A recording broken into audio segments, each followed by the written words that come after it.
ተቀለለች። የለምና ስፍራ እንግዶች ማረፊያ ግርግም አስተኛችው በከብቶች ማደሪያ።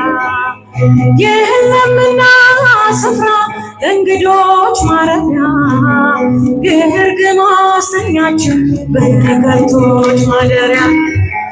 ድንግል ፈጣሪዋን ወለደችው በመጠቅለያ ተቀለለችው። የለምና ስፍራ እንግዶች ማረፊያ ግርግም አስተኛችው በከብቶች ማደሪያ። የለምና ስፍራ እንግዶች ማረፊያ በከብቶች ማደሪያ። ጨንቃ ጠበባት የዳዊት ከተማ የጌታን መወለድ ታምሩ ሲሰማ። ወረደ መላኩ ምስራች ያበራ የሕፃኑ ክብር በምድር አበራ። የሚስጥር ግሩም ነው ከቶ ማይነገር ማርያምም በልቧ ትጠብቀው ነበር። የሚስጥር ግሩም ነው ከቶ ማይነገር ማርያምም በልቧ ትጠብቀው ነበር። ወለደችው በመጠቅለያ ተቀለለች። እጃችሁን ከፍ ለእንግዶች ማረፊያ ግርግም አስተኛችው በከብቶች ማደሪያ። የለምና ስፍራ እንግዶች ማረፊያ ግርግም አስተኛችው በከብቶች ማደር። እልልታ ይገባል።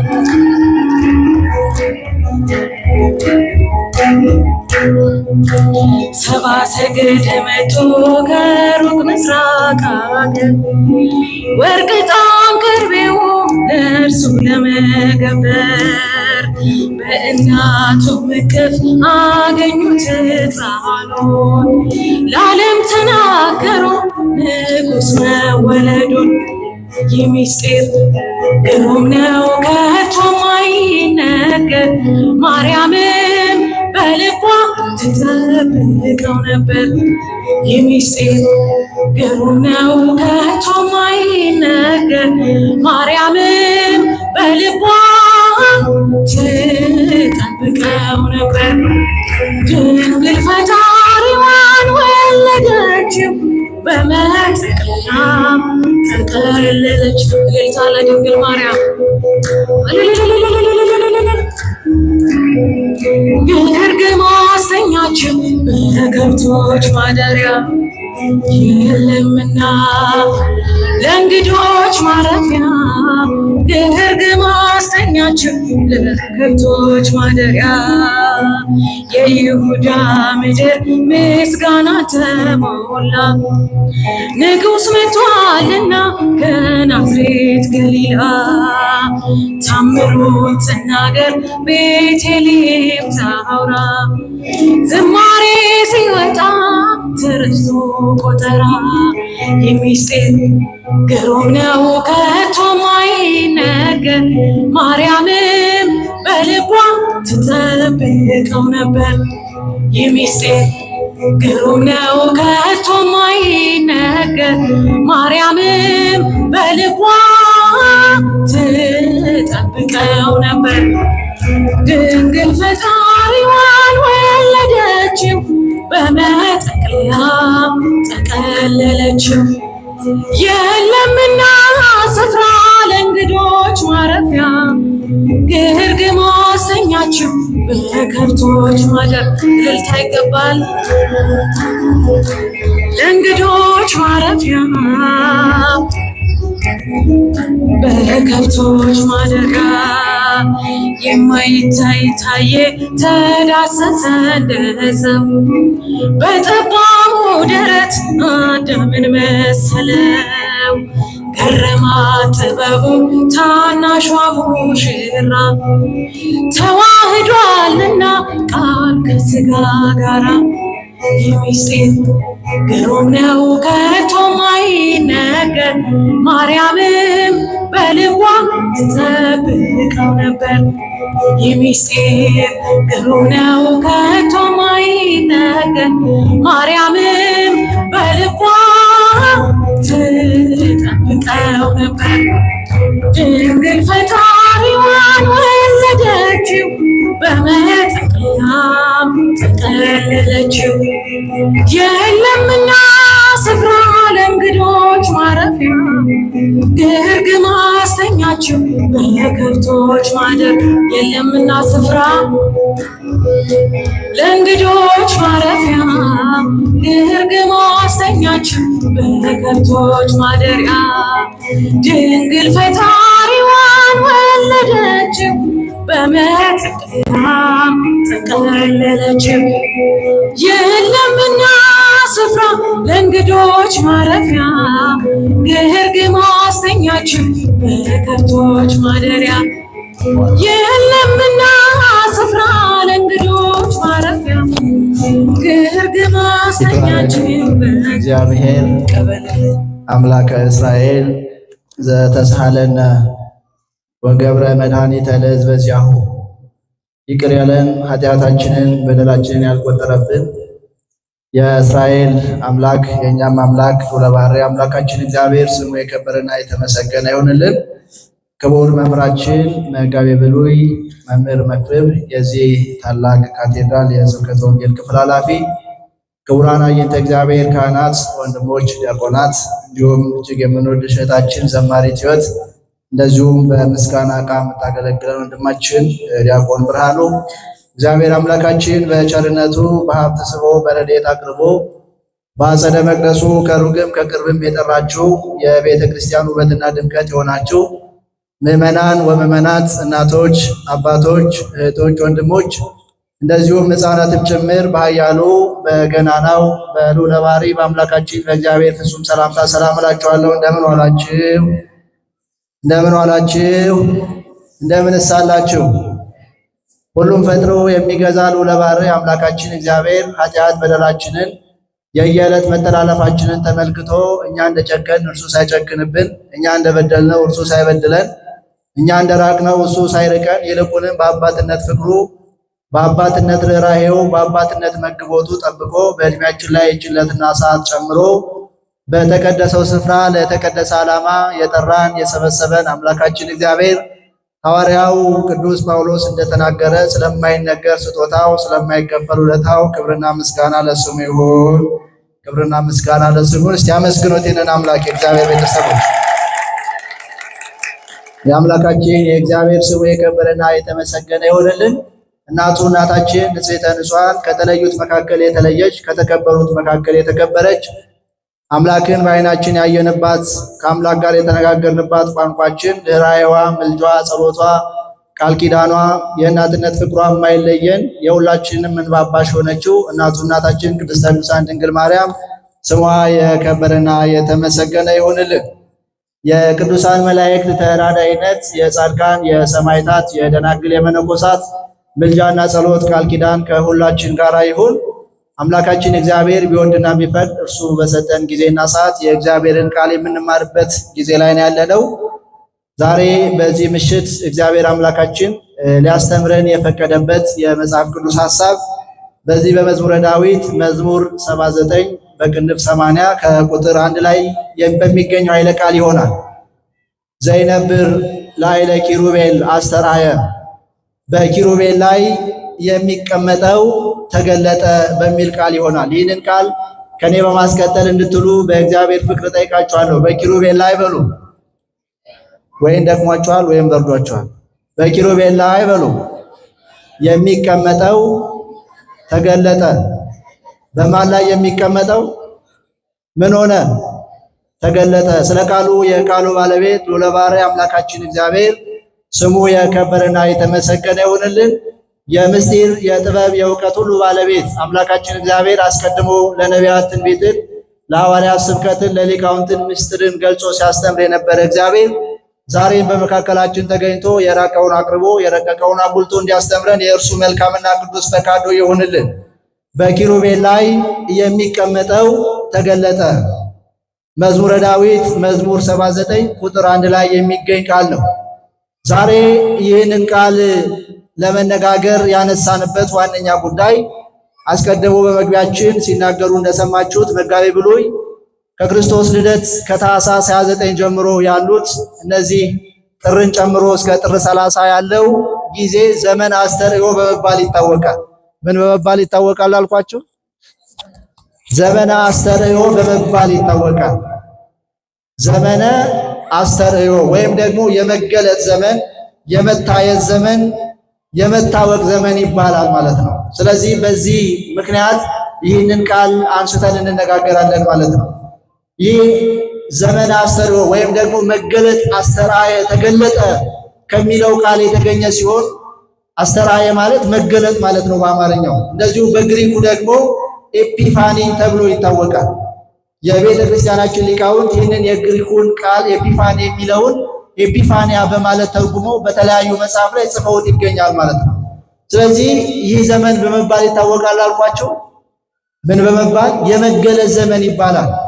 እግዚአብሔር ራሱን የገለጠበት፣ የማይታየው የታየበት፣ የማይዳሰሰው አምላክ በሥጋ ስር የተዳሰሰበት፣ ሐዋርያቱ እንደተናገረው ንሕነሰ ርኢናሁ በላዕነ ወሰተይነ እምኔሁ፣ እኛ ከእርሱ ጋር በላን ጠጣን አየነው ዳሰስነው ብለው እንደተናገሩት የማይታየው አምላክ የታየበት፣ የማይዳሰሰው አምላክ የተዳሰሰበት ዘመን ስለሆነ ይህ ዘመን ዘመን አስተርእዮ ወይም ደግሞ የመገለጥ ዘመን ተብሎ ይታወቃል። ይህ ዘመን ዘመን አስተርእዮ የተባለበት ዋነኛ ጉዳይ በኋላ ላይ የምናነሳው ይሆናል። ነገር ግን እግዚአብሔር ሳይኖር ቆይቶ ወይም በሕልውና ሳይኖር ቆይቶ ኋላ ላይ የተገለጠ ሆኖ አይደለም። የእግዚአብሔር ቤተሰቦች ተገለጠ፣ መጣ፣ ተወለደ ስንል የሌለ ሆኖ ሳይሆን በሌላ በልዩ አገላለጽ ስለተገለጠ ነው ይህንን ዘመን በልዩ ሁኔታ የምንናገረው። እግዚአብሔር ያልነበረበት ጊዜ አለ? ያልነበረበት ጊዜ አለ? አለ እንዴ? የማይኖርበት ጊዜ አለ? የለም። ለእግዚአብሔር ከእስከ አይባልም። ከዚህ ጀምሮ የነበረ እስከዚህ የሚኖር የሚባል አምላክ አይደለም። ከሰዓታት ከደቂቃዎች ከጊዜያት ሁሉ በላይ ነው እግዚአብሔር። ለዚህ ነው ቅዱስ ዲዮስቆሮስ በቅዳሴው ሲናገር እምቅድመ ዓለም ወእስከ ለዓለም ሀሎ እግዚአብሔር በመንግስቱ፣ እግዚአብሔር ከዓለም አስቀድሞ በመንግስቱ ነበረ አለ። በምኑ ነበረ? በመንግስቱ ነበረ። እግዚአብሔር በትስልስቱ፣ እግዚአብሔር በአንድነቱ በሦስትነቱ ነበረ አለ። እግዚአብሔር በመለኮቱ፣ እግዚአብሔር በገዥነቱ ነበረ። እምቅድመ ጎህ ወጽብሐ፣ ከንጋት ከምሽት ከፀሐይ መመላለስ አስቀድሞ እግዚአብሔር ነበረ። ውሃዎች ሳይመላለሱ፣ ነፋሳት ሳይነፍሱ፣ ፍጥረታት ሳይፈጠሩ፣ ጊዜያት ሳይቆጠሩ አስቀድሞ ማን ነበረ? እግዚአብሔር ነበረ። ክብርና ምስጋና ለአምላካችን ለእግዚአብሔር ይሁን። እርሱ ጊዜያትን ይወስናል እንጂ እሱ ወቅቶችን ይወስናል እንጂ በወቅቶች የሚወሰን አምላክ አይደለም። ለዚህ ነው ልበ አምላክ ቅዱስ ዳዊት አንተስ አንተ ክመ ወአመቲከኒ ዘያልቅ፣ አንተ ግን ያው አንተ ነህ። አንተ ግን በሉ እስቲ ያው አንተ ነህ። እግዚአብሔር የሚለወጥ አይደለም። ሰዎችን ወይም ሌሎች ፍጥረታትን ስትመለከቱ የህይወት ደረጃዎች አሏቸው። የህይወት ደረጃዎች አሏቸው። ሰው ይወለዳል፣ ሕፃን ይሆናል፣ ያድጋል፣ ወጣት ይሆናል፣ ይጎለምሳል፣ ያረጃል፣ ከዛ በሞት ይለወጣል። በሞት ይለወጣል፣ ያድጋል። በውልደት የተጀመረ ህይወት በሞት ይጠናቀቃል። በእግዚአብሔር ዘንድ ግን ይሄ የለም። ወጣት የነበረ ያረጃል፣ ጉልበታም የነበረው ጉልበቱ ያልቃል፣ የተሾመው ይሻራል፣ ያገኘው ያጣል። ፍጥረታት ሁሉ በእንደዚህ አይነቱ ዑደት ውስጥ ነው የሚሄዱት። ከኛ አስቀድሞ የነበሩ አባቶቻችን ዘመን ገብቷቸው አሁን ከመቃብር በታች ነው ያሉት። እኛም በምድር ላይ የተሰጠንን ጊዜ ጨርሰን ይህንን ዓለም ጥለን እናልፋለን። በእግዚአብሔር ዘንድ ግን እንደዚህ የለም። አንተስ አንተ ክመ፣ አንተ ግን ያው አንተ ነህ። ዓመቶችም አያልቁም፣ ሌሎቹን ትለውጣቸዋለህ አለ። ትወልጦሙ ወይ ትወለጡ፣ ትለውጣቸዋለህ፣ በአንተ ዘንድ ግን መለወጥ የለም ብሎ ልበ አምላክ ቅዱስ ዳዊት ይናገራል። ስለዚህ ተገለጠ ታየ ስንል የሌለ ሆኖ የመጣ አይደለም፣ የነበረ ነው። ቅድመ ዓለም የነበረ ነው። ፍጥረታት ከመፈጠራቸው አስቀድሞ የነበረ እግዚአብሔር ተገለጠ። ለምንድን ነው ተገለጠ ያለው? ይህ ብቻም አይደለም፣ በሕገ ልቡና በሕገ ኦሪት የነበረ ነው እግዚአብሔር። በዚያ ዘመንም ሲገለጥ ነበረ። ለእነ አብርሃም በአረጋዊ አምሳል፣ በሦስት ሽማግሌዎች አምሳል በመምሪያ አድባር ላይ እግዚአብሔር ተገልጧል። እየሰማችሁ ነው የእግዚአብሔር ቤተሰቦች? ተገልጧል እግዚአብሔር። ለሙሴ በደብረ ሲና በሐመልማልና በነበልባል ተገልጧል። ለሌሎችም ለነቢያት እግዚአብሔር በተለያየ መንገድ ተገልጧል። ስለዚህ በተለየ አሁን ይህንን ዘመን ለምን ዘመን አሰሪዋል ነው? እግዚአብሔር ይገለጥ ነበረ። እግዚአብሔር የነበረ ነው። በጌትነቱ በአንድነቱ በሦስትነቱ ሲመሰገን የነበረ ነው። ለምንድን ነው ይህንን ዘመን በተለየ ዘመን አሰሪዋል ነው? ሐዋርያው ቅዱስ ጳውሎስ ለዕብራውያን ሰዎች በጻፈው መልእክቱ ምዕራፍ 1 ቁጥር 1 ጀምሮ ሲናገር እንደዚህ ይላል። በብዙ ነገር ወበብዙ መክፈልት አይድአ እግዚአብሔር ለነቢያቲሆሙ ትካት ይላል። ከጥንት ጀምሮ ከምን ጀምሮ አልኳችሁ? ከምን ጀምሮ አልኳችሁ? ከጥንት ጀምሮ እግዚአብሔር በብዙ አይነትና በብዙ ጎዳና ለአባቶቻችን በነቢያት ተናገረ ይላል። በብዙ አይነት፣ በብዙ ምሳሌ፣ በብዙ ትንቢት እግዚአብሔር ሲናገር ነበር የነበረው። ሰው ከመሆኑ አስቀድሞ ሲናገር ነበር የነበረው። አሁን ግን የመገለጥ ዘመን ያለችበት ቤተክርስቲያን ይህንን ወቅት ዘመን አስተርእዮ ወይም ደግሞ የመገለጥ ዘመን ስትል የራሱ የሆነ ምክንያት አለው። እግዚአብሔር ያልተገለጠበት ጊዜ የለም። ለነቢያቱ ተናግሯል። በብዙ ትንቢት፣ በብዙ አይነት፣ በብዙ ጎዳና ለአባቶቻችን ተናግሯል። በትንቢት ሲናገር ነበረ፣ በራእይ ሲናገር ነበረ። ያ ግን እግዚአብሔር ራሱን የገለጠበት በድንግዝግዝ ነበረ። እየሰማችሁ ነው? በድንግዝግዝ ነበረ። በረድኤት ነበረ እግዚአብሔር ራሱን የገለጠላቸው። በራእይ ነበረ፣ በምልክት ነበረ። እንደዚህ እንዳሁኑ እንደ አዲስ ኪዳን በእውነት ወይም ደግሞ በእውነት በመሆን አይደለም እግዚአብሔር ራሱን የገለጠላቸው ለነቢያት ማለት ነው። በምን አልኳችሁ? በትንቢት በሉ እስቲ። በትንቢት ተገልጧል። እግዚአብሔር እንደሚወለድ በትንቢት ተናግሯል። ነቢዩ አሞጽ በትንቢተ አሞጽ ምዕራፍ 7 ቁጥር 3 ላይ እግዚአብሔር ይላል አስቀድሞ ለነቢያቱ ካልተናገረ በስተቀር አንዳች አያደርግም ይላል። ከጽንሰቱ ጀምሮ እስከ ዕርገቱ ያደረጋቸው ጌታችን ኢየሱስ ክርስቶስ አስቀድሞ በነቢያት አናግሮ ነው ያደረጋቸው። በቤተልሔም እንደሚወለድ ከድንግል እመቤታችን ከቅድስተ ቅዱሳን ከድንግል ማርያም በድንግልና እንደሚወለድ፣ እንደሚሰደድ፣ እንደሚጠመቅ፣ እንደሚሞት፣ እንደሚነሳ በዮርዳኖስ ወንዝ እንደሚጠመቅ አስቀድሞ ምን ተብሏል? ምን ብሏል? እግዚአብሔር ተናግሯል። በምልክት ተናግሯል። በድምፅ በራእይ ተናግሯል። ነገር ግን እንዳሁኑ በመሆን አይደለም እግዚአብሔር የተገለጠው ነው። በመሆን አይደለም። በመሆን ማለት ሰው ሆኖ አይደለም የተገለጠው ማለት ነው። ሰው ሆኖ አይደለም። በብዙ መንገድ እግዚአብሔር ለነ ኢሳይያስ ለነ ኤርምያስ ይህንን በል ይህንን ተናገር ወደዚህ ሂድ እያለ እግዚአብሔር በእነሱ አማካይነት ሲናገር ነበር የነበረው። አማናዊ ግን አልነበረም። ያ ጥላ ነበረ፣ ምሳሌ ነበረ። አማናዊውን መገለጥ የሚያስረዱ ነገሮች ነበሩ እነዛ ማለት ነው። ይህንን ሲያስረዳ ከቤተ ክርስቲያን ሊቃውንት መካከል አንዱ የሆነው ቅዱስ ሳዊሮስ በሃይማኖተ አበው በሚባል መጽሐፍ ምዕራፍ 85 ቁጥር 33 ላይ እንዲህ ብሎ ይናገራል። አስተርአየ እግዚአብሔር ለነቢያት ወለሊቃነ አበው ዘከመ ክህሎቶሙ ይላል። እግዚአብሔር ለነቢያትና ለአበው አለቆች ለእነርሱ ለእያንዳንዱ ሁሉ እንደሚቻላቸው መጠን ተገለጠላቸው ይላል። ምን እንደሚላቸው? እንደሚቻላቸው መጠን፣ እንደሚችሉት መጠን ተገለጠላቸው። በባሕርየ መለኮቱ ቢገለጥ ማንም ፊቱ የሚቆም የለም እግዚአብሔር ፊት። ነገር ግን እሱ ባወቀ በሚችሉት በሚረዱት በአቅማቸው ልክ እግዚአብሔር ተገለጠላቸው ብሎ ይናገራል። ለማን? ለነቢያት ተገለጠላቸው። ዘከመ ክህሎቶሙ ለእለ ኩሉ አሐዱ እምኔሆሙ በኢለብሰ ሥጋ። ነገር ግን የተገለጠላቸው ሰው ሳይሆን ነው የተገለጠላቸው። ምን ሳይሆን አልኳችሁ? ሰው ሳይሆን። አስቀድሜ እንደነገርኳችሁ በትንቢት መልክ የተገለጠላቸው አለ፣ በራእይ መልክ የተገለጠላቸው አለ፣ በድምፅ የተገለጠላቸው አለ፣ በሽማግሌ አምሳል የተገለጠላቸው አለ። ለአብርሃም ለሙሴ በሲና ተራራ ላይ በነፋስ በድምፅ በአውሎ ተገልጦለታል እግዚአብሔር እንደሚችለው ለእያንዳንዱ። ነገር ግን ምን ሆኖ አይደለም የተገለጠው? ስጋ ለብሶ አይደለም። ስጋ ለብሶ አይደለም የተገለጠላችሁ በኢለቢሰ ስጋ ይላል።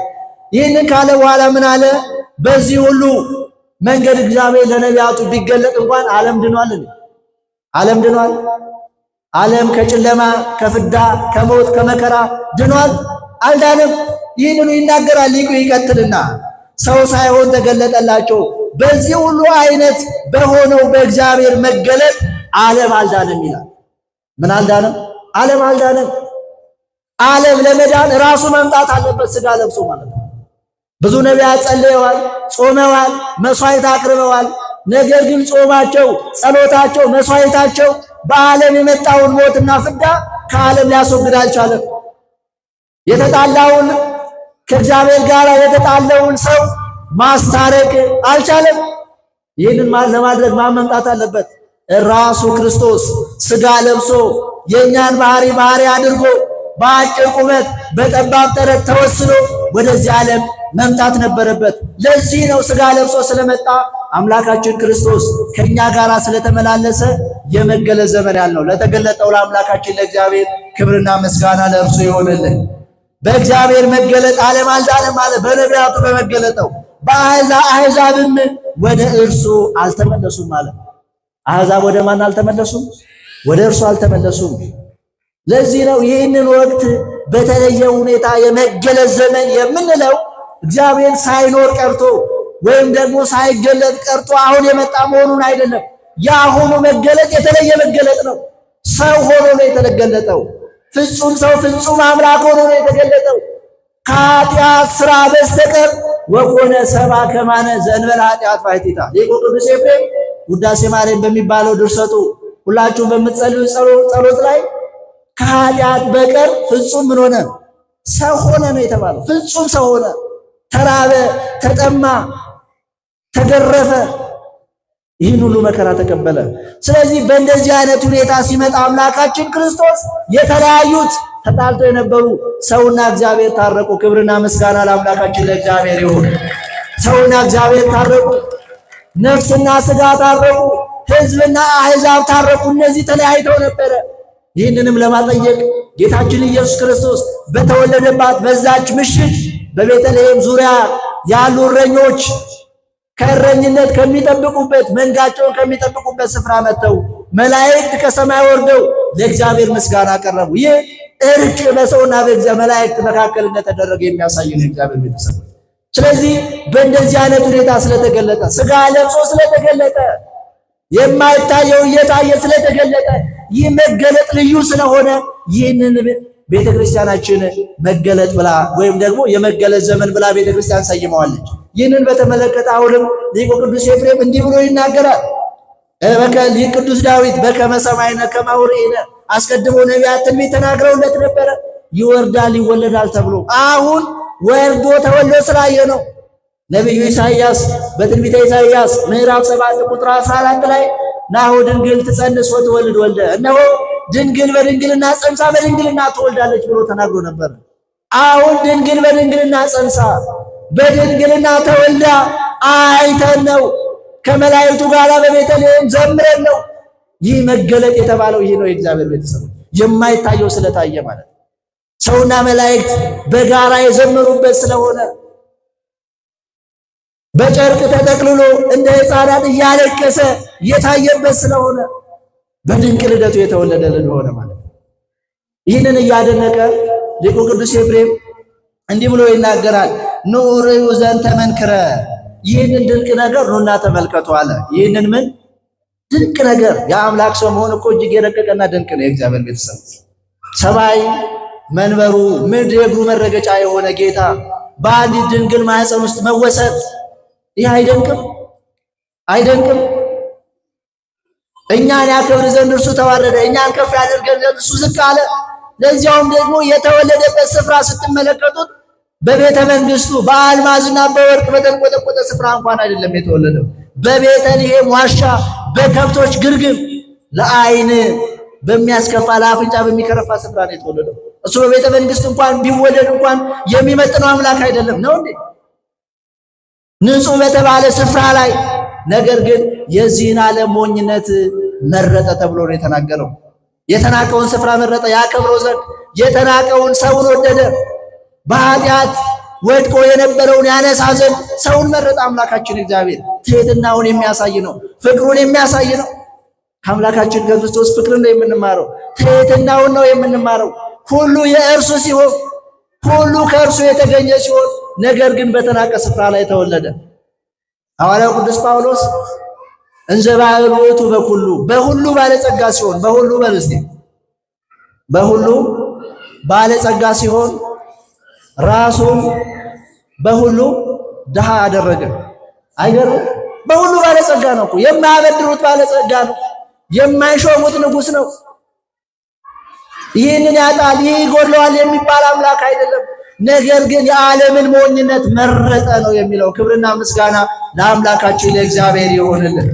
እኛን ባለጸጋ ያደርገን ዘንድ እሱ ራሱ ድሃ አደረገ። እኛን ይሾመን ዘንድ እርሱ ተዋረደ። እኛን ሰው ያደርገን ዘንድ ሰው ሆነ፣ ታየ፣ በምድር ተገለጠ።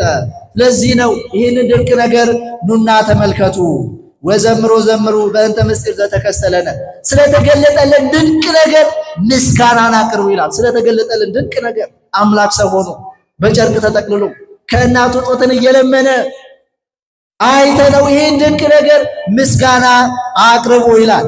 እስመ ዘኢይሰባ ተሰብአ ይላል። ሰው የማይሆነው ሰው ሆኗልና። ወዘአልቦ ጥንት ኮነ ቅድመ፣ ዘመን ደግሞ የማይቆጠርለት ስጋን ለብሶ ስጋ ዘመን ተቆጠረለት። ጥንትነት የሌለው ስጋ ዘመን የማይቆጠርለትን አምላክ በለበሰስ ጊዜ በተዋሃደ ጊዜ ጥንታዊ ሆነ። ወለዘአልቦ መዋዕል ኮነ ሎቱ መዋዕል፣ ዘመን የማይቆጠርለት ጌታ ደግሞ ዘመን የሚቆጠርለትን ስጋ ስለለበሰ ዘመን ተቆጠረለት። ዘመን የማይቆጠርለት ነው። አስቀድሜ በመግቢያ እንደነገርኳችሁ ከጊዜ በላይ ነው እግዚአብሔር፣ ከዘመን በላይ ነው፣ ከቁጥር በላይ ነው። ነገር ግን ሰው ስለሆነ ምን ተሆነለት? ዘመን ተቆጠረለት። የአንድ ዓመት ልጅ፣ የሁለት ዓመት ልጅ፣ የሶስት ዓመት ልጅ፣ የ12 ዓመት ልጅ እየተባለ ማለት ነው በየጥቂቱ አደገ። በ30 ዘመኑ በዮርዳኖስ ተጠመቀ ነው አይደል የምንለው? በ30 ዘመን በዮርዳኖስ ተጠመቀ። 30 ዘመን የተባለው እኮ የዘመናት ባለቤት እግዚአብሔር ነው። አይደንቅም? የእግዚአብሔር ቤተሰቦች ምን ያህል እንደወደደን ምን ያህል እንዳፈቀረን። ዘመን የማይቆጠርለት አምላክ ዘመን ተቆጠረለት። የ12 ዓመት ሕፃን ልጅ በነበረበት ጊዜ ወደ ኢየሩሳሌም ሄደ ተብሎ ዘመን ተቆጠረለት። እሱ ሁሉ ፈጣሪ ነው። በአንዲት ሌሊት አድጎ ወተወልዶ ማደግ ይችላል። ነገር ግን በየጥቂቱ አደገ ነው ተብሎ የተነገረው። በየጥቂቱ አደገ። ወለዘአልቦ መዋዕል ኮነ ሎቱ መዋዕል ዘኢይታወቅ ተከስተ፣ የማይታወቅ ተገለጠ ይላል። ምን የማይታወቅ ተገለጠ። ወዘኢይትረአይ ተረየ፣ የማይታይ ታየ።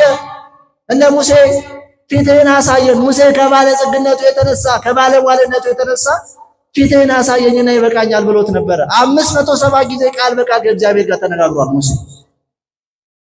ነገር ግን ፊትህን አሳየኝና ይበቃኛል ብሎ እግዚአብሔርን አንድ ጥያቄ ጠይቆ ነበር። ነገር ግን በኋላ ፊቴን ሳይሆን ጀርባዬን ታየኛለህ ብሎ ቃል ገብቶለት ነበረ። ስለዚህ መላእክት ማየት የሚናፍቁትን ሙሴም ለማየት የናፈቀው አምላክ ዘኢይትረአይ ተረየ፣ የማይታየው ስለታየ ነው ይህ ዘመን ዘመነ መራዊ የተባለው።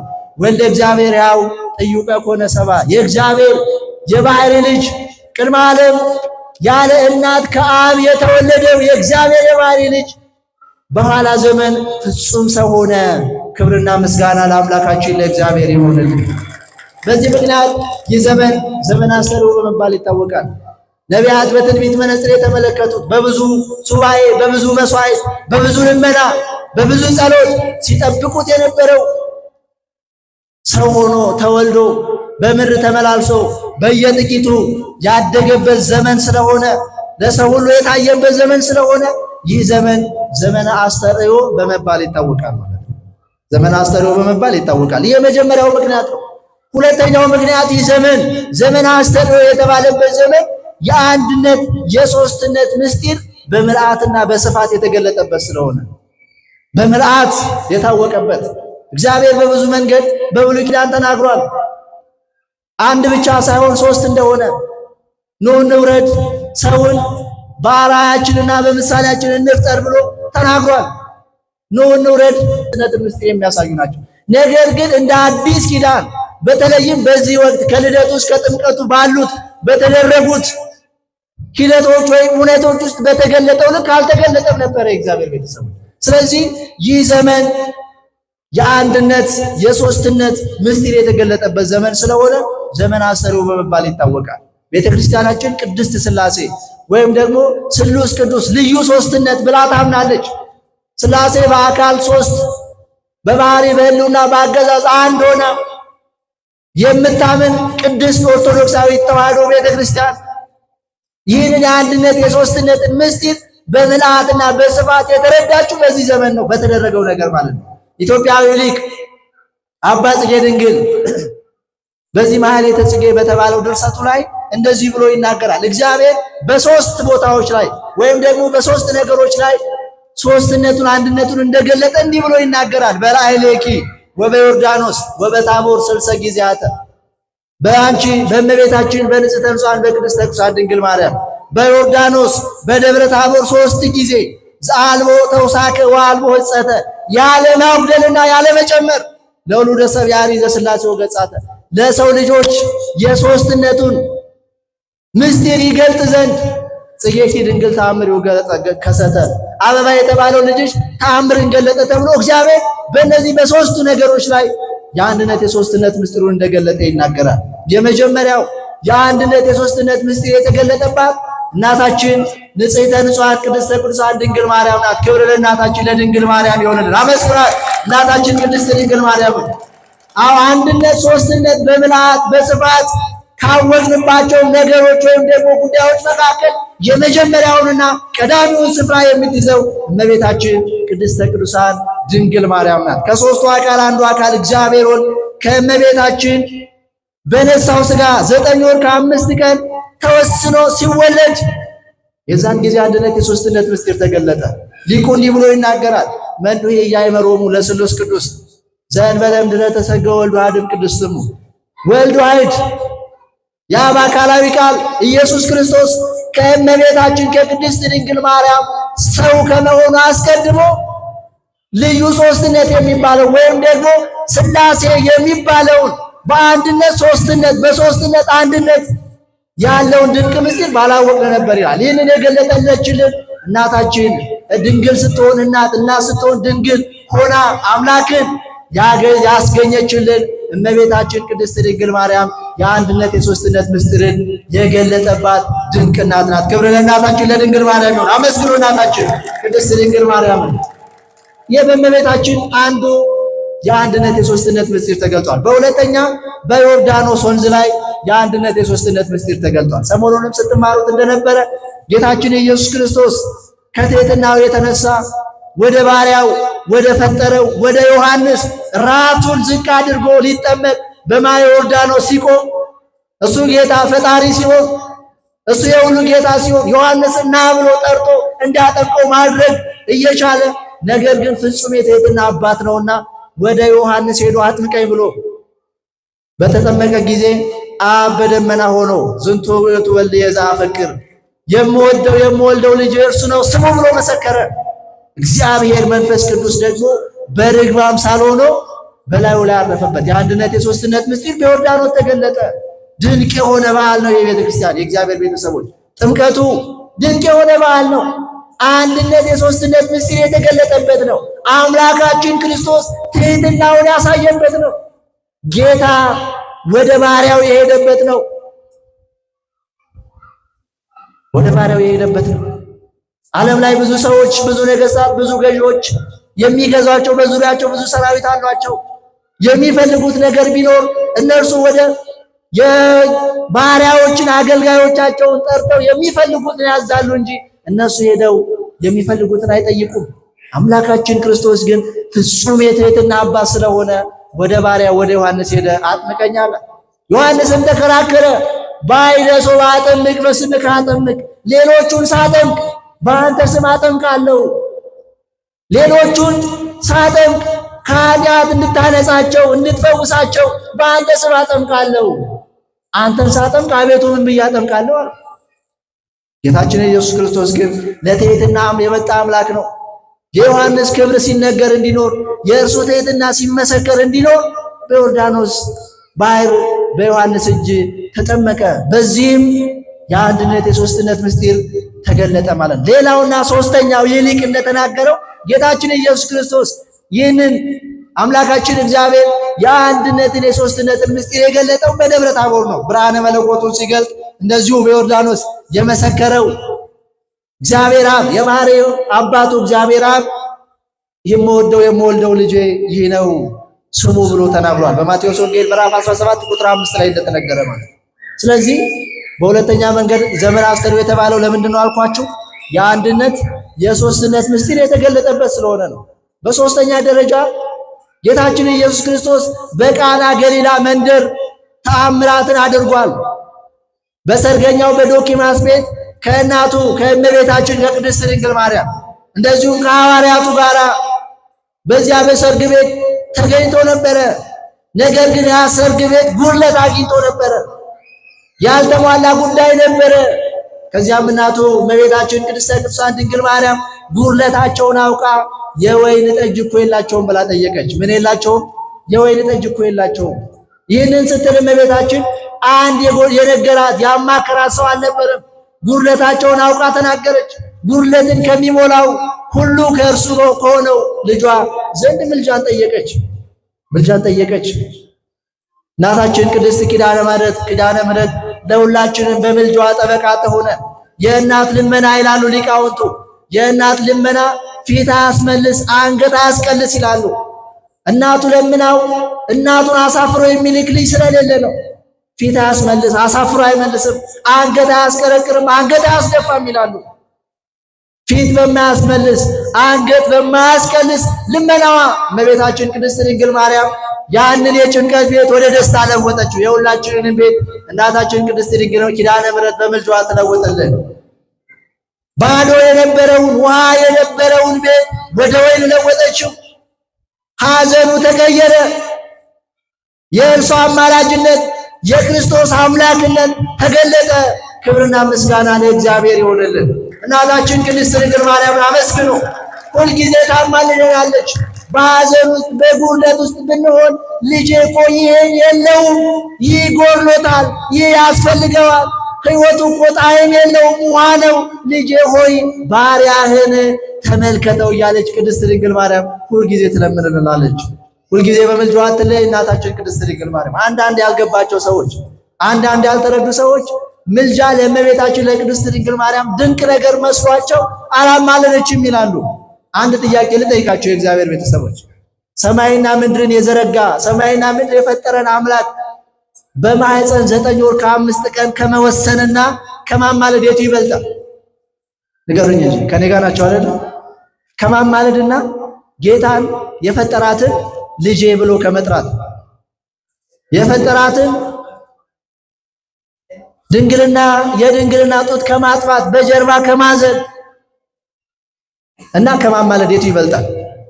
የቱ ይበልጣል? አምላክን መውለድ እኮ ነው። ሊቁ ቅዱስ አባ ጊዮርጊስ ዘጋስጫ 3 ነገሮች ያስደንቁኛል ይላል። 3 ነገሮች ያስደንቁኛል። የመጀመሪያው አለ አባቱ የማይቀድመው ልጅ። በሉ እስቲ አባቱ በሉ የማይቀድመው ልጅ። አሁን እግዚአብሔር ወልድ የእግዚአብሔር አብ ልጅ ነው ስንል በአባቱና በእግዚአብሔር አብና በእግዚአብሔር ወልድ መካከል መበላለጥ የለም። ለምሳሌ አብርሃም የይስሐቅ አባት ነው አይደል? የይስሐቅ አባት ነው። አብርሃም የይስሐቅ አባት በመሆኑ አብርሃም ይስሐቅን ይበልጣል። ይስሐቅ ደግሞ ከአብርሃም ያንሳል።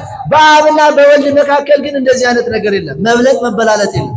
የሰማችሁ ነው። አባቱ የማይቀድመው ልጅ ይላል። እናቱን የፈጠረ ልጅ ይላል። እናቱን በሉ እስቲ እናቱን የፈጠረ ልጅ አለ። ሰምታችሁ ታውቃላችሁ? እናቱን የፈጠረ ልጅ አለ። እናቱን የፈጠረ እነዚህ 3 ነገሮች አባቱ የማይቀድመው ልጅ፣ እናቱን የፈጠረ ልጅ። ይህን ካለ በኋላ 3ኛ ደግሞ ፈጣሪዋን የወለደች እናት። ቅድም ዘማሪ ቴዎስ ዘምር ሰምታችኋል። ድንግል ፈጣሪዋን ወለደችው። አይደንቅም? የእግዚአብሔር ቤተሰቦች ይህ ሁላ ነገር ይህ ሁላ ምስጢር የተከናወነባት እናት እኮ ናት። ፈጣሪዋን የወለደች ፈጣሪዋን ልጄ ያለች ፍጥረታትን በዝናብ አብቅሎ በፀሐይ አብስሎ የሚመግበውን አምላክ ያጠባች ናት እመቤታችን ቅድስት ድንግል ማርያም። በእሷ የተደረገው ነገር እኮ በጣም ድንቅ ነው፣ ከመነገር በላይ ነው። ተናግረን መጨረስ አንችልም። ይህ ሁሉ ምስጢር ተከናውኖባት ይህ ሊታሰብ በሰው ሕሊና በመላእክት አእምሮ ሊታሰብ የማይችል ይህ ድንቅ ነገር በውስጧ ተደርጎ በቃና ገሊላ ግን ይህንን አደረገች ሲባል የማይወጥላቸው አለ። እግዚአብሔር አምላካችን ፍቅሯን ያሳድርባቸው። አንድ ሰው የብርቱካንን ጣዕም ወይም ደግሞ የአንድ የጣፋጭ ነገርን ጣዕም ለማወቅ መቅመስ አለበት። እኛ እኮ ፍቅሯን ቀምሰነው ነው አይተነው ነው እመቤታችንን የምንወዳት። እኛ አይደለም የወደድናት፣ እግዚአብሔር ነው የወደዳት። እኛ አይደለም ያከበርናት፣ እሱ ነው ያከበራት። ከፍጥረታት ሁሉ ከፍ ከፍ ያደረጋት ያላቃት ነኪር ነገሩ በእንቲአኪ ሀገረ እግዚአብሔር፣ በአንቺ የሚደረገው በአንቺ የሆነው ሀገረ እግዚአብሔር እመቤታችን ድንቅ ነው ብሎ ልበ አምላክ ቅዱስ ዳዊት አመስግኗታል። ይህችን ድንቅ ናት፣ እስቲ ከፍ አድርጋችሁ አመስግኑ። ስለዚህ የእናቱን ልመና ተቀብሎ ጌታችን ኢየሱስ ክርስቶስ በቃና ገሊላ ውሃውን ወደ ወይን ለወጠ።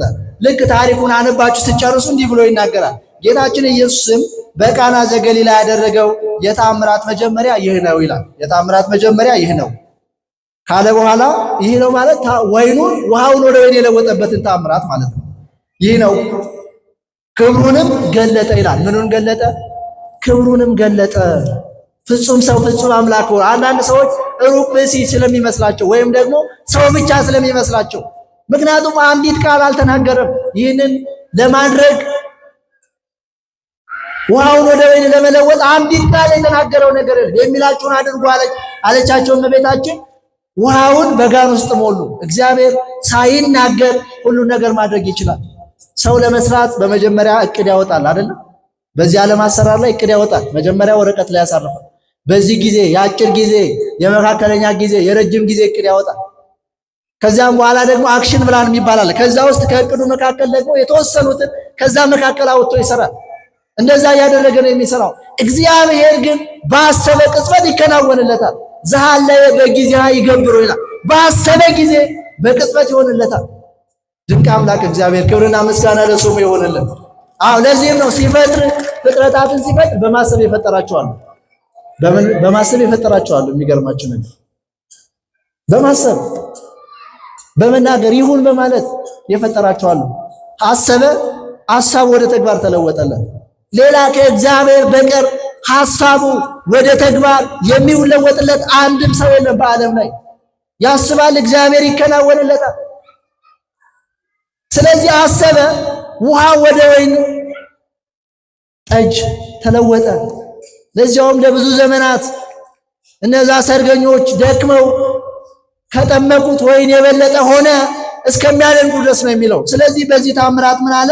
ክብሩን ገለጠ፣ ደቀ መዛሙርቱም አመኑበት ይላል። ስለዚህ የቃና ዘገሊላ አምላክነቱን ጌትነቱን የገለጠበት ስለሆነ ይህ ዘመን የመገለጥ ዘመን ይባላል። ወይም ደግሞ ራስ አምላካችን እግዚአብሔር ሰው ሆኖ ራሱን ለሰዎች ያሳየበት ዘመን ነው። ለምን ተገለጠ ነው ወይም ደግሞ ለምን ሰው ሆነ የሚሉትን የተወሰኑ ነጥቦችን ተመልክተን ትምህርታችንን እንጠቀልላለን። ለምን ተገለጠ? ለምንድን ነው የመጣው አምላካችን ክርስቶስ? ለምንድን ነው የመጣው? አዳም በደል አይደል? የመምጣቱ ምክንያት እኮ ሰው በሰው በደል ነው። አዳም በደለ፣ በቃ ይቅር ብያለሁ፣ ትቻለሁ፣ ግባ ለምን አይለውም? ወደ ገነት ውጣ ያለው እሱ ነው አይደል? ውጣ ያለው ሁለት ቃል ናት፣ ግባም ሁለት ቃል ነው። በሁለት ቃል ያሰናበተውን አዳምን በሁለት ቃል ለምን አይመልሰውም?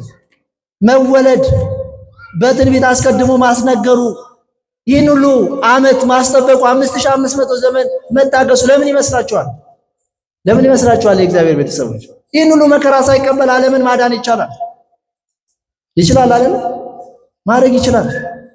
ነገር ግን እግዚአብሔር ሰውን ሲፈጥረው በአርአያውና በመልኩ ፈጠረው። እጅግ ወዳጅ አድርጎ ፈጠረው። የሚወደድ አድርጎ ፈጠረው። የሰማችሁ ነው። የሚወደድ አድርጎ ፈጠረው። ከፍቅሩ የተነሳ ነው ይህን ሁሉ መከራ የተቀበለው። ከፍቅሩ በሉ እስቲ፣ ከፍቅሩ የተነሳ ነው ይህን ሁሉ መከራ የተቀበለው። ከፍቅሩ የተነሳ ነው። በዚህ በምንኖርበት በዚህ በገሃዱ ዓለም ሰው ይበድላል አይደል? ሰው ይበድላል፣ ያጠፋል። የበደለ ምን ያደርጋል? ይክሳል። የቀማ ይመልሳል። ጥፋተኛ እርምጃ ይወሰድበታል። በእግዚአብሔር ዘንድ ግን ክርስቶስ አምላካችን ክርስቶስ ግን ያደረገው ከዚህ በተገላቢጦች ነው። የበደለው የሰው ልጅ ነው። የካሰው ግን ማን ነው? አረ መስክሩ፣ ማን ነው የካሰው? ያጠፋው የሰው ልጅ ነው። የተገረፈው ማን ነው? ያጠፋው የበደለው የሰው ልጅ ነው። በችንካር የተቸነከረው የሞተው የተሰቀለው ግን ማን ነው? እግዚአብሔር ነው። እግዚአብሔር ፍቅር ስለሆነ ነው። ይህንኑ ለምን አደረገ ስንል ስለሚወድ ነው። አባ ጊዮርጊስ ዘጋስጫ በዚህ መልክአ ሕማማት በሚባል መጽሐፉ በተለይም በዚህ በሕማማት የሚዜም አንድ መጽሐፍ አለ። መከራውን ከዘረዘረ በኋላ መሞቱን፣ መገረፉን ከጽንሰቱ ጀምሮ እስከ ዕርገቱ ድረስ ያደረገውን ነገር በዜማ እየዘረዘረ ካስቀመጠ በኋላ ዘንተ ኩሎ በእንተ ፍቅረ ሰብ ገበርከ ይላል። ይህንኑ አለ ለሕማም ወሞት እስከ በጻሕከ፣ በሕማምና ለሞት እስከ መድረስ ድረስ ይህንን ሁሉ ያደረከው አለ በሰው ልጅ ፍቅር የተነሳ ነው አለ። ሰውን ከመውደዱ የተነሳ ነው። ኃያል ወልድን ፍቅር ከሰማይ ሳበው እስከ ሞትም አደረሰው ይላል። ሌላ ነገር አይደለም። የእግዚአብሔር ቤተሰቦች በፍጹም ፍቅሩ ስለሚወደድ ነው። ወረት በሌለው ፍቅሩ ስለወደደ ነው አምላካችን ክርስቶስ። ሌላ አይደለም። ሌላ ምክንያት ልናቀርብለት የምንችለው ነገር አይደለም።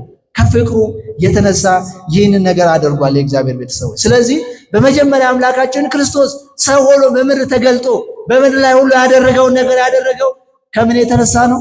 ሰውን ስለወደደ ነው። ሰውን ስለወደደ ነው። እግዚአብሔር ዓለሙን አንድያ ልጁን እስኪሰጥ ድረስ ወዶታልና ተብሎ ነው የተነገረው። አንድያ ልጁን እስኪሰጥ ድረስ። እናንተም እንደዛ። አምላካችን ክርስቶስ ግን እኛን የወደደን ያለምንም ቅድመ ሁኔታ ነው። ያለምንም ቅድመ ሁኔታ። እንደውም ምንድን ነው የሚለው ሐዋርያው ቅዱስ ጳውሎስ ወሶበ እንዘ ጸሩ ለክርስቶስ ንሕነ ተሳሃልነ ነው የሚለው። ጠላቶች ሆነን ሳለን የወደደን። ምን ሆነን ሳለ? ጠላቶች ሆነን ሳለ፣ በዳዮች ሆነን ሳለ። የሚወደድ ነገር እንኳን ኖሮን አይደለም። የሚወደድ ነገር ኖሮን አይደለም። ከእቅፉ ርቀን ከትእዛዙ አፈንግጠን ቃሉን ችላ ብለን በነበርንበት ወቅት ወደደን። ኃጢአተኞች በደለኞች ሆነን። ይሄን ካለ በኋላ ምን ይላል? ለጻድቅ ሰው የሚሞት ሰው በጭንቅ ሊገኝ ይችላል ይላል ሐዋርያው። ለጻድቅ ሰው አንዳንድ ሰው ሲሞቱ ሲቸገሩ ወይ ለኔ ባደርገው እንሌለ እንደው በከንፈራችንም ቢሆን ለኔ ባደረገው እሱ እኮ መልካም ሰው ነው እንላለን። እኔ በሞትኩት እንላለን አይደለ? መልካም ሰው ስለሆነ ነው። ክፉ ሰው ሲሆንስ እሱ ክፉ ነበረ፣ የዘራውና ያጨደው የእጁና ያገኘው ይበለው ነው የምንለው። እኛ አምላካችን ክርስቶስ እንደ ሰው ቢሆን ኖሮ እንደዛ የምንባል ሰዎች እኔና እናንተ ነበር። የእጃቸውን ያገኙት ብሎ ግን አልተሆነም። ክብርና ምስጋና ላልተሆነ ለእግዚአብሔር ይሁን። አመስግኑ እግዚአብሔር። ስለዚህ ከፍቅሩ የተነሳ ለአዳም በገባለት ቃል በሐሙስ ዕለት ወበመንፈቀ ዕለት በ5 ቀን ተኩል በኋላ ከልጅ ልጅ ተወልጄ አድንሃለሁ ብሎ አምላካችን ክርስቶስ ለአዳም በገባለት ቃል ኪዳን መሰረት መጣ። በቤተልሔም ግርግም ተወለደ። በባሕረ ዮርዳኖስ ተጠመቀ። ይህንን ሁሉ ያደረገው እንደነገርኳችሁ ለሰው ልጆች ፍቅር ስላለው ነው እንጂ እሱ በደለኛ ሆኖ አይደለም። በደለኛ ሆኖ ከኃጢአት ለመንጻት፣ ኃጢአተኛ ሆኖ ከኃጢአት ለመንጻት አይደለም ይህንን ያደረገው። ሐዋርያው ቅዱስ ዮሐንስ በአንደኛ መልእክቱ ምዕራፍ 3 ቁጥር 5 ላይ እንዲህ ብሎ ይናገራል። እርሱም ኃጢአት የለበትም አለ። ምን የለበትም? ኃጢአት የለበትም። ኃጢአት ሊያስወግድ ዘንድ እንደተገለጠ ታውቃላችኋል። ኃጢአት የለበትም። የሰውን ኃጢአት ግን ለማስወገድ ተገለጠ። በቁስሉ ሊፈውሰን ተገለጠ። በሞቱ ሕይወትን ሊሰጠን ተገለጠ። በጥምቀቱ ጥምቀታችንን ይመሰርትልን ዘንድ ተጠመቀ። እሱ ኃጢአት የለበትም። ሊቁ ቅዱስ ዮሐንስ አፈወርቅም እንዲህ ብሎ ነው የሚናገረው። የተጠመቀው ለመንጻት ሳይሆን ይላል። ምን ለማለት? ለመንጻት ሳይሆን በዛ በዮርዳኖስ ዙሪያ እንደተሰበሰቡት ሰዎች የንስሐ ጥምቀትን የመንጻት ጥምቀትን ለመጠመቅ አይደለም አምላካችን ክርስቶስ የተጠመቀው ለመንጻት ሳይሆን ውሃዎችን ለማንጻት የጥምቀትንም መንገድ ለማዘጋጀት ነው ይላል። በጥምቀቱ ጥምቀታችንን መሰረተልን፣ ውሃዎችን ባርኮ ሰጠን። ስለዚህ አምላካችን ክርስቶስ ኃጢአት በደል ኖሮበት አይደለም ይህንን ያደረገው ማለት ነው። ስለዚህ ከፍጹም ፍቅሩ የተነሳ አምላካችን ክርስቶስ ምን ሆኗል? ሰው ሆኗል ወይም ተገልጧል። በሁለተኛ ደረጃ አምላካችን ክርስቶስ የተገለጠ ወይም ሰው የሆነው ለምንድን ነው ብለን ስንመለከት የዲያብሎስን ስራ ይሽር ዘንድ ነው። የማንን ስራ? የዲያብሎስን ስራ ይሽር ዘንድ። ዲያብሎስ ምንድን ያደረገው ታውቁታላችሁ? የሰው ልጆች ከእግዚአብሔር እቅፍ እንዲወጡ እግዚአብሔርን የሚያክል ጌታ ገነትን የሚያክል ቦታ እንዲያጡ ምክንያቱ ማን ነው? ዲያብሎስ ነው።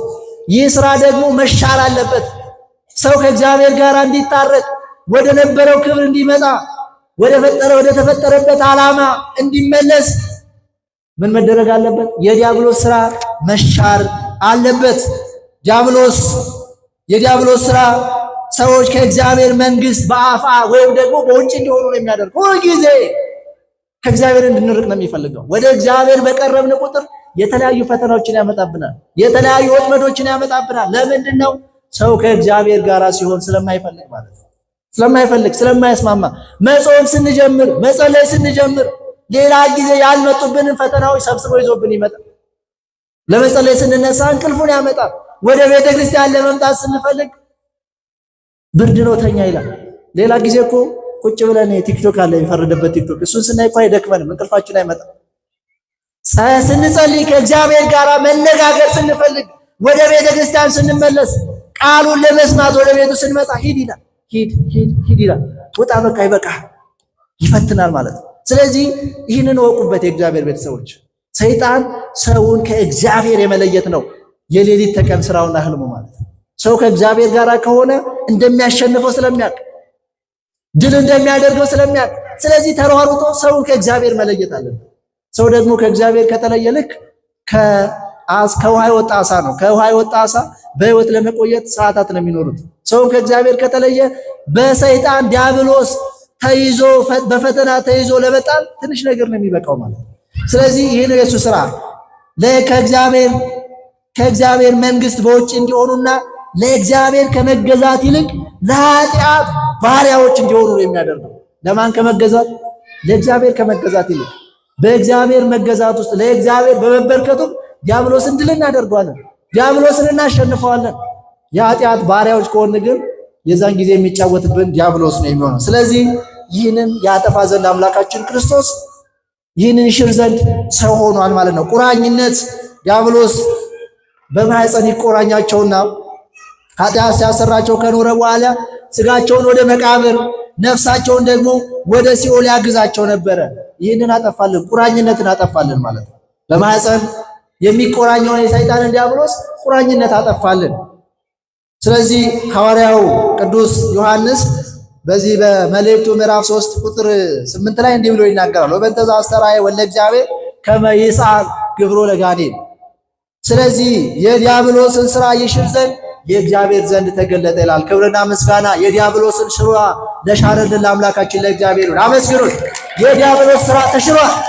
የዲያብሎስ ስራ ተወግዷል፣ አጥፍቶልናል። የእግዚአብሔር ቤተሰቦች የዲያብሎስ ስራ ዲያብሎስ በሰው ልጆች ላይ የሰራው ሸርና ተንኮል በአምላካችን ክርስቶስ ሰው መሆን ጠፍቶልናል። ሊቁ ደግሞ የዲያብሎስ ስራ የሚገርማችሁ አዳምን ለማሳሳት አዳምን ወደ ኃጢአት ለማምጣት በስጋ ከይሲ ወይም ደግሞ በእባብ ውስጥ ተመስሎ ነው የመጣው። ይህንን የደነቀ ምስጢር ሁለቱን ክርስቶስንና ዲያብሎስን ሊነጻጸሩ የማይችሉ ነገሮች ቢሆኑም ግን ያደረገልንን ነገር ለማስረዳት ሊቁ እንዲህ ብሎ ይናገራል። ወበከመ ተኀባ እንከ ሰይጣን በጉይሉቱ ውስተ ስጋ ከይሲ ከማሁ ኮነ ድኅነትነ በተሰውሮ ቃለ እግዚአብሔር ዲበ ዘመድነ። ሰይጣን ይላል ማን? ሰይጣን በክፋቱ በእባብ ተሰውሮ ሰውን ድል እንዳደረገው። በምን ተሰውሮ? በእባብ ተሰውሮ። በእባብ ነው የመጣባት ወደ ሔዋን ማለት ነው። ይህን ብትበይ የሞትን የምትሞች አይደለሽም፣ ይልቁንም አምላክ ትሆናላችሁ ነው ያለው። ስለዚህ እንደዚሁ አለ ክርስቶስ ማለት ነው። ክርስቶስ ድኅነታችንን ለማረጋገጥ ባህሪያችንን ባህሪ አድርጎ ሰው በሆነው በእግዚአብሔር ቃል ሆነ ይላል። ድኅነታችን ደግሞ ስጋ በለበሰው በክርስቶስ ሆነ። ዲያብሎስ በእባብ ተሰውሮ አዳምን ምን አደረገው? ከገነት እንዲወጣ አደረገው። አምላካችን ክርስቶስ ደግሞ የእኛን ስጋ ለብሶ ምን አመለሰልን? ክብራችንን መለሰልን፣ ድኅነታችንን ወሰደልን ማለት ነው። ዲያብሎስ አላወቀውም ክርስቶስን እስኪወለድ ድረስ። መኑ ዝንቱ ዘእምሥልጣኔ ስጋ ለቢሶ ዘሙአኒ፣ ይህ ማነው ስጋ ለብሶ ድል የነሳኝ እያለ ዲያብሎስ እስኪለፈልፍ ድረስ አላወቀውም ክርስቶስ። ምክንያቱም ትሑት ሆኖ ነው የመጣው። በዚህ ደረጃ ይመጣል ብሎ አላሰበም። ስጋ ለብሶ ነው የመጣው። የሚራብ የሚጠማ ድካም የሚስማማውን ስጋ ለብሶ ነው የመጣው። ሲመጣ ደግሞ በነገስታቱ በኩል አይደለም የመጣው፣ በቤተልሔም ነው የመጣው። ሲወለድ ዙሪያውን ነገስታት፣ መኳንንት፣ መሳፍንት አይደለም የከበቡት፣ እረኞች ናቸው። የሰማችሁ ነው፣ እረኞች ናቸው። ከእረኛ ጋር ክርስቶስ ሰማይና ምድርን የፈጠረ እንዴት ይገኛል ብሎ ያስባል? ስለዚህ ይህንን አያውቅም ዲያብሎስ። አምላካችን ክርስቶስ ስጋ ለብሶ የዲያብሎስን ስራ ሻረልን። ክብርና ምስጋና ለአምላካችን ለእግዚአብሔር ይሆንልን። ሶስተኛና የመጨረሻው አምላካችን ክርስቶስ ሰው የሆነበት ወይም ደግሞ የተገለጠበት ምክንያት የዕዳ ደብዳቤያችንን ይደመስስልን ነው። ምንን አልኳቸው? የዕዳ ደብዳቤያችንን ይደመስስልን ነው። ዲያብሎስ አዳምና ሔዋንን በጨለማ መጋረጃ ጋርዶ ስመ ግብርናታችሁን ወይም ደግሞ የሥራ ድርሻችሁን ጽፋችሁ ብትሰጡኝ አገዛዝ አቀልላችኋለሁ ብሏቸው ነበር። ሁለተኛ እንደገና በዚያ በገነት ውስጥ አሁን ደግሞ በምድረ ፋይድ ተጥለው በነበሩበት ጊዜ አገዛዝ አቀልላችኋለሁ፣ ስለዚህ የሥራ ዝርዝራችሁን ወይም ደግሞ ስመ ግብርናታችሁን ጽፋችሁ ስጡኝ ብሎ አዳምና ሔዋንን አዘዛቸው። ከዚያም እንዲህ ብለው ጻፉ። አዳም ገብሩ ለዲያብሎስ፣ ሔዋን አመጡ ለዲያብሎስ። አዳም የዲያብሎስ ወንድ አገልጋይ፣ ሔዋን የዲያብሎስ ሴት አገልጋይ ብለው ጽፈው ሰጡት። ዲያብሎስን ከክፋቱ የተነሳ ይህንን ብረት ላይ ቢጽፈው ይዝጋል፣ ሌላ ነገር ላይ ቢጽፈው፣ ወረቀት ላይ ቢጽፈው ይቀደዳል፣ ይጠፋል፣ ብራና ላይ ቢጽፈው ይደመሰሳል። ነገር ግን በማይጠፋ በማይደመሰስ በማይቀደድ በእብነ ሩካብ ወይም ደግሞ በአለት ድንጋይ ላይ ጻፈው ይላል። ይህን በድንጋይ ላይ ጻፈው። ስለዚህ በሁለት ድንጋዮች አጽፎ አንዱን በዮርዳኖስ አንዱን በሲኦል ቀበረው ይላል። ይህንን ልክ እንደ ውል ማለት ነው። ውል ነው ያቀልላል ብለው ስማቸውን ጽፈው ሰጡት። በፈቃደኝነት ለዲያብሎስ ለመገዛት ማለት ነው። ስለዚህ ይህንን ውል የታደረገው አንዱን በዲያብሎስ አንዱን በዮርዳኖስ አንዱን በሲኦል ቀበረው ይላል። ስለዚህ አምላካችን ክርስቶስ ወደ ዮርዳኖስ የወረደው ዝም ብሎ እኮ አይደለም፣ ምክንያት አለው። በእያንዳንዱ ሂደት ውስጥ አምላካችን ክርስቶስ ለምን በቀራንዮ ተሰቀለ፣ ለምን በዮርዳኖስ ተጠመቀ ብለን ስንመለከት በእያንዳንዱ ሂደት ውስጥ የሰው ድህነት አለ። የሰማችሁ ነው። የሰው ጥያቄ ምላሽ አለ። የነቢያቱ ጥያቄ ምላሽ አለ። የአዳምና የልጆቹ ጥያቄ ምላሽ በዛ ውስጥ አለ። ቤትና ቤት ቀበረው አልኳችሁ። አንዱን በዮርዳኖስ አንዱን በሲኦል። በዮርዳኖስ የቀበረውን ጌታችን ኢየሱስ ክርስቶስ ሲጠመቅ እንደ ሰውነቱ ረግጦ እንደ አምላክነቱ አቅልጦ አጥፍቶልናል። ክብርና ምስጋና ለአምላካችን ለእግዚአብሔር። ከፍ አድርጋችሁ አመስግኑ። አዎ ሐዋርያው ቅዱስ ጳውሎስ ይህንን ሲመለከት በቆላስይስ መልእክቱ ምዕራፍ 2 ቁጥር 13 ላይ እንዲህ ብሎ ይናገራል። ወደምሰሰለነ መጽሐፈ ዕዳነ በሥርዓቱ ይላል። በእኛ የነበረውን የሚቃወመንንም በእኛ የነበረውን የሚቃወመንንም በትእዛዛት የተጻፈውን የዕዳ ጽሕፈት ደመሰሰው ይላል። ክብርና ምስጋና ለእግዚአብሔር። አመስግኑ እግዚአብሔር። ደመሰሰው፣ ተደመሰሰ የዕዳ ደብዳቤያችን። በዮርዳኖስ ተቀብረ የነበረውን የእኛን ኃጢአት የእኛን በደል የሚያትተውን የኃጢአትን መዝገብ የሚቃወመንንም ነው የሚለው ሐዋርያው። በትእዛዛት የተጻፈውን የዕዳ ጽሕፈት ነው የሚለው። አምላካችን ክርስቶስ በዮርዳኖስ ደመሰሰልን። ሊቁ ቅዱስ ኤፍሬምም እስመ ሰዓረ ዘትካት ወነሰተ ምክሮ ለጸላይ ወሰጠጠ መጽሐፈ ዕዳሆሙ እያለ ይናገራል። የቀድሞውን እርግማን አጠፋልን። ተጸልዮ የለ ውዳሴ ማርያም። የቀድሞውን እርግማን አጠፋልን፣ የጠላትን ምክሩን አፈረሰበት፣ ለአዳምና ለሔዋን የዕዳ ደብዳቤያቸውን ቀደደላቸው ይላል። በዮርዳኖስ ሲጠመቅ የዕዳ ደብዳቤያችንን ቀደደልን። ይህን ካለ በኋላ በዳዊት ሀገር በዳዊት ከተማ ከዳዊት ወገን የተወለደ መድኃኒታችን ኢየሱስ ክርስቶስ አዳምና ልጆቹን ነፃ ወጣቸው ይላል። ነፃ ወጣንን አምላካችን እግዚአብሔር። ክብርና ምስጋና ለእሱ ነው። አመስግኑ እግዚአብሔር። በዚህ ምክንያት ይህ ዘመን አስተርእዮ ይባላል። ለሰው ልጆችና ሰዎችና አዳምና ልጆቹ ነፃ የወጡበት የዕዳ ደብዳቤያችን የተቀደደበት የዲያብሎስ ሥራ የተሻረበት ሰው ከእግዚአብሔር ጋር እግዚአብሔር ከሰው ጋር የታረቀበት ክርስቶስ የተዛመደን አሐዱሰ ሊቁ ቅዱስ ያሬድ ኢትዮጵያዊ የነቆትና የዜማ ሊቅ አሐዱሰ ሶበ ማርያም ተወልደ በለቢሰ ሥጋ ኮነነ ዘመደ ይላል። የሚገርም እኮ ነው። ሰው የእግዚአብሔር ዘመድ ሆነ። ምን ሆነ? ዘመድ ሆነ በለቢሰ ሥጋ፣ የእኛን ሥጋ ስለለበሰ ማለት ነው። ከማርያም በተወለደ ጊዜ ሰው ሆነ። ቤተ ክርስቲያን ይህን ዘመን የተደረገላትን የተትረፈረፈ ጸጋ፣ የተደረገላትን በቃላት ሊገለጥ የማይችል ፍቅር እያሰቡ ነው ሊቃውንት ሲዘምሩ የከረሙት። ሰሞኑን እኮ በዮርዳኖስ ተጠመቀ፣ ከድንግል ማርያም ተወለደ፣ በጎል ሰከበ፣ በአጽርቅ ተጠቅለለ፣ በጎል በከብቶች በረት ተኛ፣ በጨርቅ ተጠቀለለ። ርኅዎ ኖሎት አይኮትዎ መላእክት፣ እረኞች አዩት መላእክት አመስ። የሰሞኑ ምስጋና ይሄ እኮ ነው። የእግዚአብሔር ቤተሰቦች እፎ ተሴሰየ ሀሊበ ከመ ሕፃናት፣ ጌታ ሲሆን የሁሉ ፈጣሪ ሲሆን እንዴት እንደ ሕፃናት ጡትን አጠባ።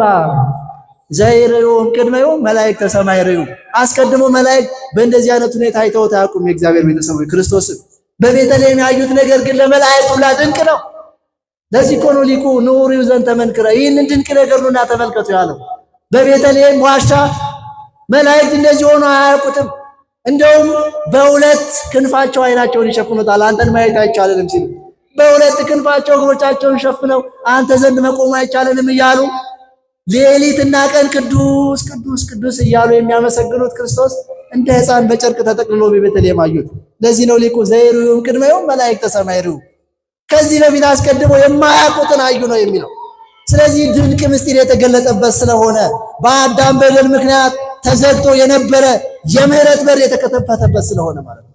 በር ተከፈተ። ወወፂኦ እማይ ተርኅወ ሰማይ ይላል።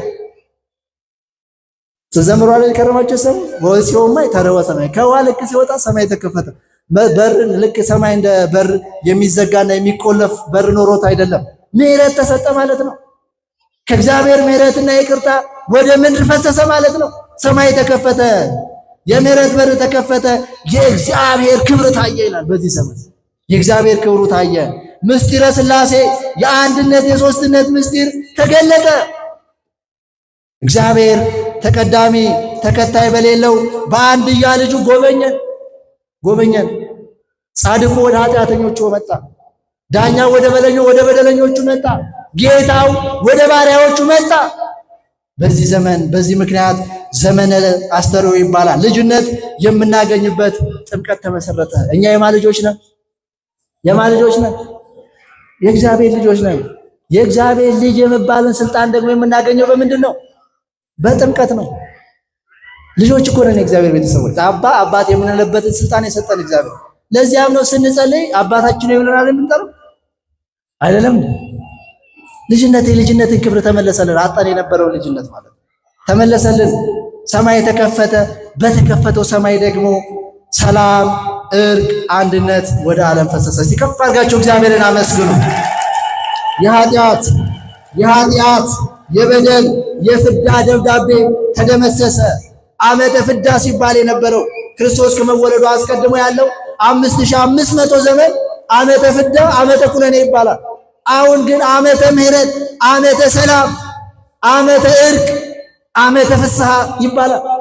ያ የፍዳ የመርገም የኃጢአት የቁራኝነት የጸና አገዛዝ ዘመን አልፎ አሁን እግዚአብሔርን አባት እያለበት ስጋውን እየበላን ደሙን እየጠጣን በቅድስት ቤተ ክርስቲያን እየተመላለስ እግዚአብሔርን የምናመሰግንበት ክብር ተሰጠን። ስለዚህ ይህ ዘመን አስተርእዮ በመባል ይታወቃል።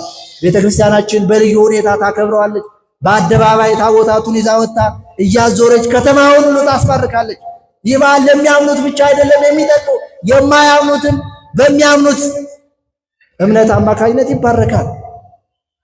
ለዚህ ነው የመገለጽ ዘመን ስለሆነ ለ365 ቀናት በቤተ መቅደሱ በቅጽረ ቤተ ክርስቲያኑ ብቻ እየዞረ የሚባርከው ጽላት ታቦታት ወጥተው በአደባባይ የሚዞሩት የመገለጽ ዘመን ስለሆነ ነው።